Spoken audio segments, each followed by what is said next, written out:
terkait dengan data inflasi ini akan menjadi pertimbangan The Fed juga dalam seberapa besar akan melakukan pemangkasan hingga akhir tahun ini.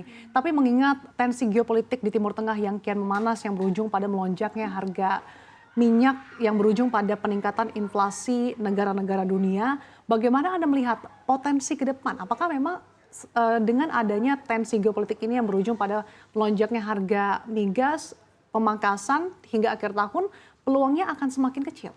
Nah, ini dia nih saya. Kalau sebenarnya kan inflasi US itu sudah di level 2,5%. Sebenarnya sudah di angka yang cukup baik gitu ya. Sudah berada di dekat level dari target The Fed sendiri sekitar 2%.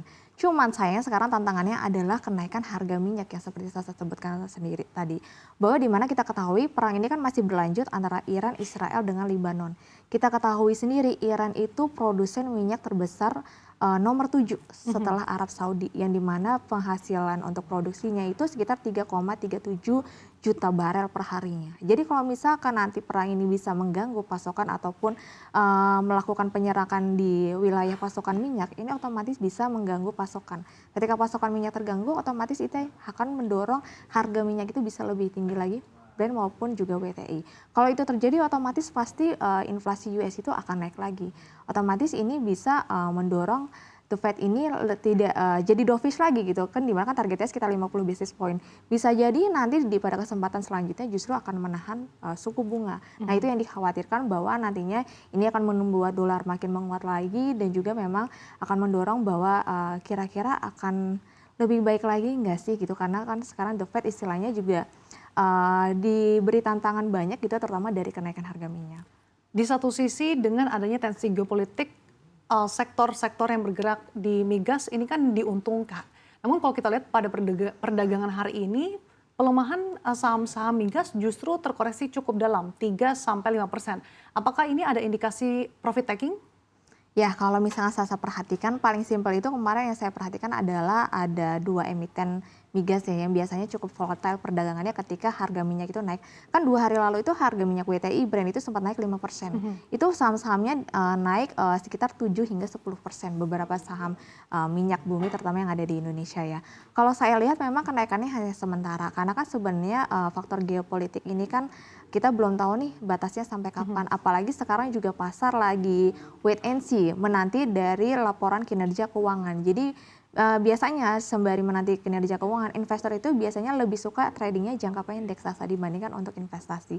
Jadi saya lihat kemarin ketika ada kesempatan harga minyak naik, harga sahamnya naik, ya justru esok harinya dilakukan aksi taking profit. Karena kan kita belum bisa membuktikan apakah pengaruhnya berpengaruh langsung terhadap kinerja dari masing-masing perseroan. Oke, potensi untuk saham-saham di perdagangan ataupun pertambangan emas seperti apa dengan adanya ketidakpastian perekonomian global ini?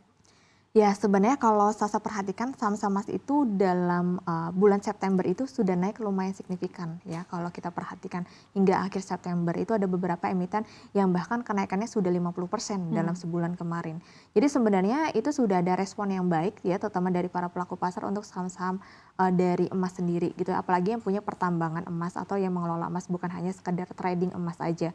Cuman mungkin memang sekarang kalau kita lihat dari charting dari harga emas dunia itu kan sudah turun sekitar 5 hari beruntun ya Safa. Jadi menurut saya ini pasar juga mengikuti dari harga emas dunia yang turun, sehingga para pelaku pasar di dalam negeri itu mulai melakukan aksi taking profit. Karena kan juga sembari menunggu kinerja keuangannya. Apakah kira-kira kenaikan harga emas dunia yang sudah mencapai 28% sepanjang tahun ini mempengaruhi kinerjanya di kuartal 3 2024. Nah ini makanya sekarang tuh pasar lebih wait and see, ketika sudah bisa melihat hasilnya mungkin pasar bisa balik lagi ke sektor emas. Oke, beralih ke saham-saham batubara, pada hari ini sebetulnya harga komoditas batubara global memecahkan rekor 153 per metrik ton. Ini bahkan tertinggi sejak 11 Desember 2023. Namun ternyata tidak terindikasi dari pergerakan saham-saham batubara yang pada hari ini justru melemah cukup signifikan. Apakah memang Anda melihat bahwa saham-saham di sektor batubara ini sudah tidak menarik lagi? Ya sebenarnya kan memang kenaikannya sudah di 153 ya. Tapi sebenarnya kenaikan itu belum terlalu berarti apa-apa untuk para pelaku investor terutama.